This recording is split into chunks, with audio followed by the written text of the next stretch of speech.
Anti corruption bureau ने divisional commissioner Kashmir के दफ्तर में काम करने वाले एक जूनियर असिस्टेंट शाहिद पंडित को 60,000 रुपया रिश्वत लेते हुए रंगे हाथों गिरफ्तार किया है। जम्मू कश्मीर का जो एंटी करप्शन ब्यूरो है, शाम के वक्त में इन्होंने इस क्लर्क को ट्रैप किया और इसको डिविजनल कमिश्नर कश्मीर के दफ्तर से गिरफ्तार किया है। जानकारी के मुताबिक ये शाहिद पंडित डिविजनल कमिश्नर कश्मीर के दफ्तर में रेवेन्यू सेक्शन में काम करता है। एंटी करप्शन ब्यूरो की एक टीम वहां पर पहुंची और एंटी करप्शन ब्यूरो की टीम ने इसे रंगे हाथों 60,000 रुपया मांगते हुए और उसके बाद 60,000 रुपया एक्सेप्ट करते हुए गिरफ्तार किया।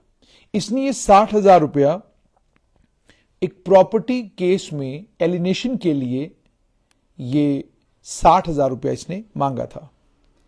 शिकायत जब एंटी करप्शन ब्यूरो के पास आई, ब्यूरो ने फौरन इस मामले में एफआईआर रजिस्टर की section 7 prevention of corruption act के तहत police station anti corruption bureau में और फौरन इस मामले की पड़ताल शुरू कर दी।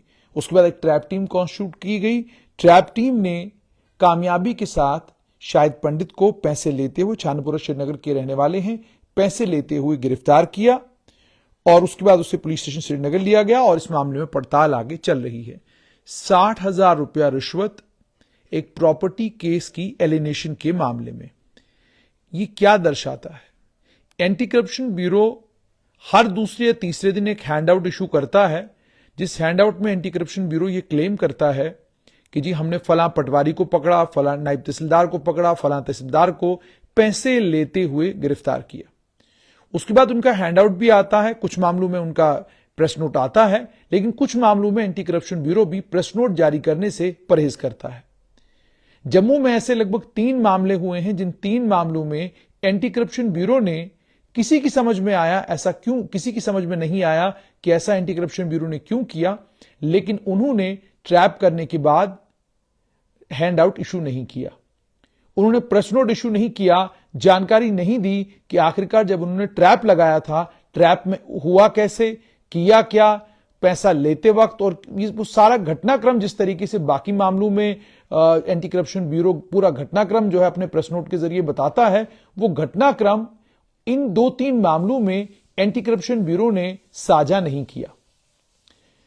एक बात तो ये। दूसरी बात ये कि रेवेन्यू विभाग में रिश्वतखोरी नहीं है, वो इस बात से उसका प्रमाण यहां पर है कि आपने एक तहसीलदार को गिरफ्तार किया और आपने कहा 50,000 रुपया रिश्वत तहसीलदार ले रहा था। उससे पहले आपने एक पटवारी गिरफ्तार किया, आपने कहा 4,000 रुपया रिश्वत ले रहा था। और अब आज आपने एक डिविजनल कमिश्नर कश्मीर के दफ्तर के एक क्लर्क को गिरफ्तार किया है और आपका कहना है कि यह 60,000 रुपया रिश्वत मांग रहा था। इसी तरीके से इससे पहले क्राइम ब्रांच में काम करने वाले एक डीवाईएसपी को रंगे हाथों गिरफ्तार किया गया। वहां पर भी एंटी करप्शन ब्यूरो ने यही कहा कि 50,000 रुपया रिश्वत मांगते हुए और रिश्वत लेते हुए एक अफसर को गिरफ्तार किया गया। हालांकि इनमें से 2 या 3 मामलों में जहां तक मेरी जानकारी है, ऑफिसरों ने साफ तौर पर कहा है कि हम रिश्वत ले नहीं रहे थे, ना हम किसी से रिश्वत कबूल कर रहे थे, हमारे तो जेब में किसी ने पैसे डाल दिए, हम बाहर निकाल के उन्हें पैसे वापस दे रहे थे। ये कहानी भी उन लोगों ने कही है।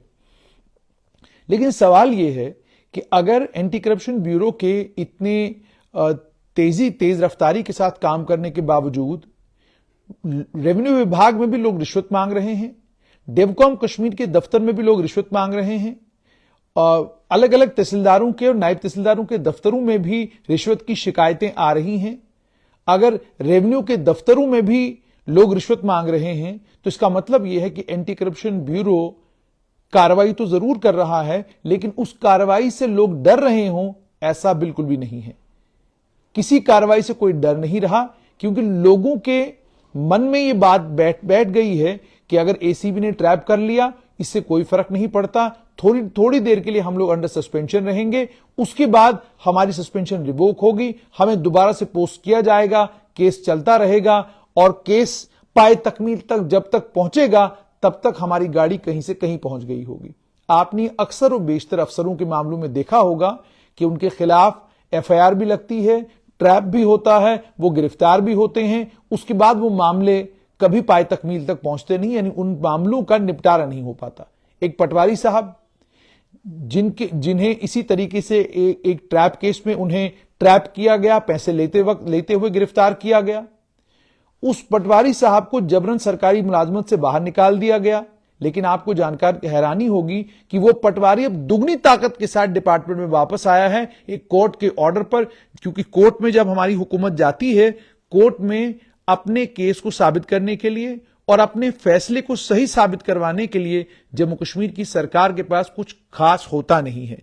नतीजा यह निकलता है कि ये मामला कोर्ट में केस लेकर जाते हैं, वहां पर कोर्ट में केस को लड़ते हैं और कोर्ट इनकी दलील सुनती नहीं, इनकी दलील जो है वो रद्द हो जाती है। और नतीजा ये निकलता है कि जिन अफसरों को जबरी रिटायर करके करप्शन के इल्जामात के ऊपर सरकारी मुलाजमत से बाहर भेजा जाता है, वो वापस सरकारी मुलाजमत में आते हैं और उसके बाद उनको उनके मन के मुताबिक की पोस्टिंग भी मिल जाती है।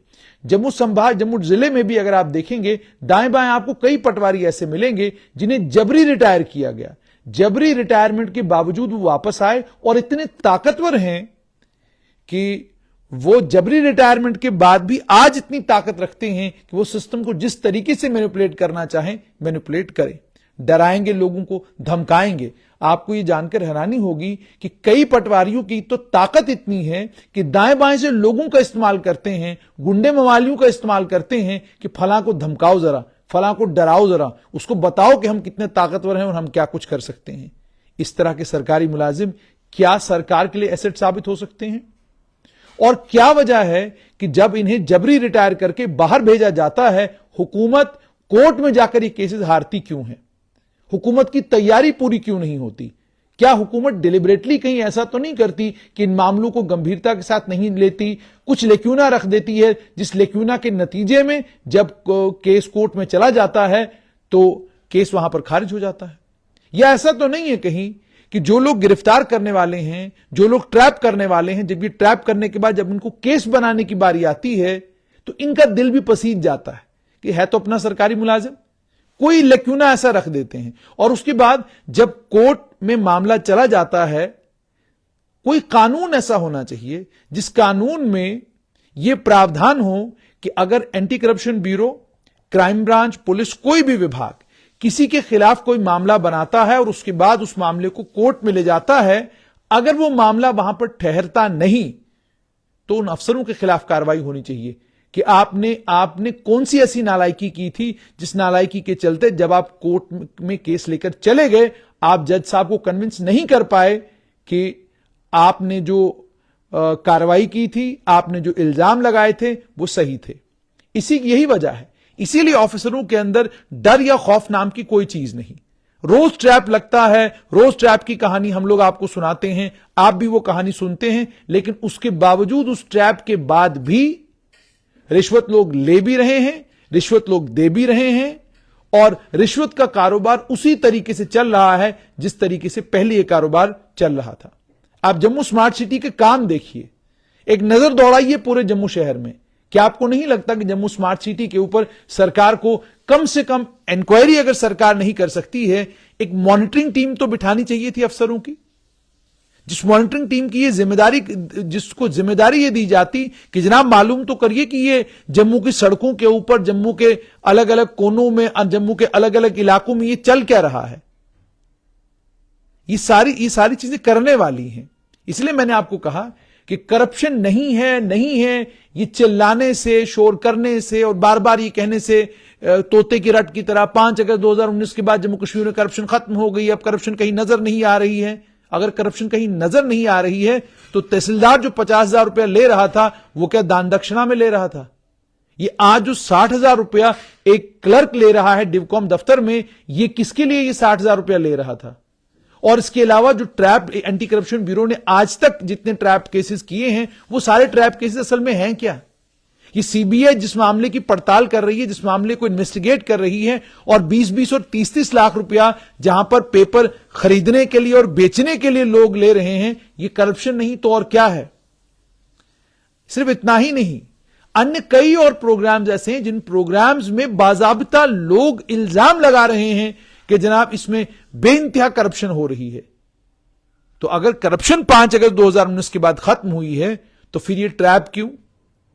फिर ट्रैपों के बाद फिर लोग रिश्वत क्यों मांग रहे हैं और रिश्वत खत्म हुई है या नहीं खत्म हुई है, उसका अंदाजा आपको इस बात से लगेगा कि एक शख्स रेवेन्यू विभाग में जाकर अगर रेवेन्यू का कोई कागज लेना चाहता है, यकीन मानिएगा वो बूढ़ा हो जाता है उस कागज को लेने के लिए, उसे वो कागज नहीं मिलता।